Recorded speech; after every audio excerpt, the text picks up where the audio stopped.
One of the most mysterious places in all of India is that of the Elephanta. No one knows who created the enigmatic masterpiece found here, and despite massive destruction of artifacts during colonial rule, enough still exists here to suggest that it was achieved with higher understanding and technology that is long forgotten in this modern era. Wait till you hear this.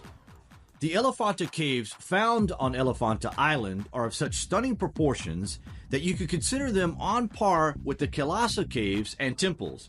Just like at Kailasa, these cave temples are dedicated to the Hindu god Shiva. Hewn out of solid rock, this is another example of an extreme masterpiece in India. The undertaking would have been enormous, but no record of who built this or when it was built exists anywhere. The Portuguese inhabited this place in the 17th century, but gave up control to the British in 1661. The island was ransacked by the English, and in 1864 they tried to move a gigantic ancient elephant who gave the island its name. It used to dominate the South Shore until they tried to ship it to England, but instead they broke it into pieces and just left it in ruins until it was reconstructed many years later. And this story is common on the island, defaced and destroyed by India's once colonial rulers, who can't help but feel angry at the amount of history that was deliberately destroyed, used as target practice, and sold on the black market. The ancient history of the island is unknown in either Hindu or Buddhist records. Archaeological studies have uncovered many remains that suggest the small island had a rich culture past. The regional history is first recorded in the Gupta Empire era, but these do not explicitly mention these caves. This made the origins and the century in which Elephanta Caves were built a subject of much debate and mystery. They have been variously dated, mostly between from late 5th to late 8th century, but this is based on the dating of other cave temples in this region. Colonial-era historians suggest that the caves were built by the Rashtrakutas in the 7th century or after, a hypothesis primarily based on some similarities with the Ellora Caves. This theory, however, has been discredited by later findings and is a prime example of false dating of ancient historical wonders of the world. The dating of these places should be considered to be many thousands of years older than is suggested by rough guesses.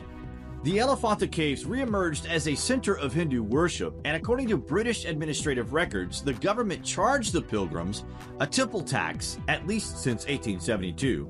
In 1903, the Hindus petitioned the government to waive these fees, which the British agreed to on 3 Shiva festival days if Hindus agreed. The caves were otherwise left in ruins.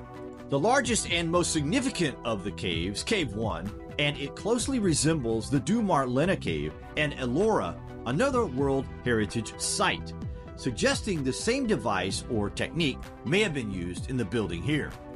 Who built these caves? No one knows. How was it done? Nobody knows. When it was done, a complete mystery. We pass the Vedic texts off as mythology, but if we were to tell you that within the ancient texts, there is a machine that is described as being capable of building this place by vaporizing the rock, the machine is called the awe-inspring.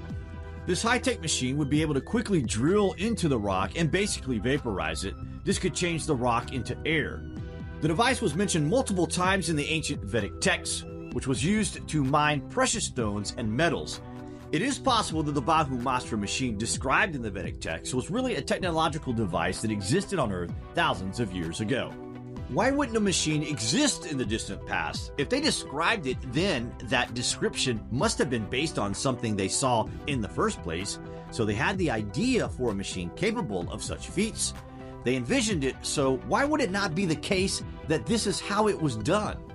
The sculpted cave system is a relic to both Hinduism and Buddhism, but the main cave symbolizes the former's influence and surreptitiously overshadows the latter's.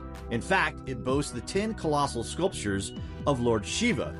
Each and every sculpture, big or small, weaves a larger story, one of the re-emergence of Hinduism. Here we are taught the importance of ancient history and the magic that is conjured when it paradoxically embraces its enemy, mythology.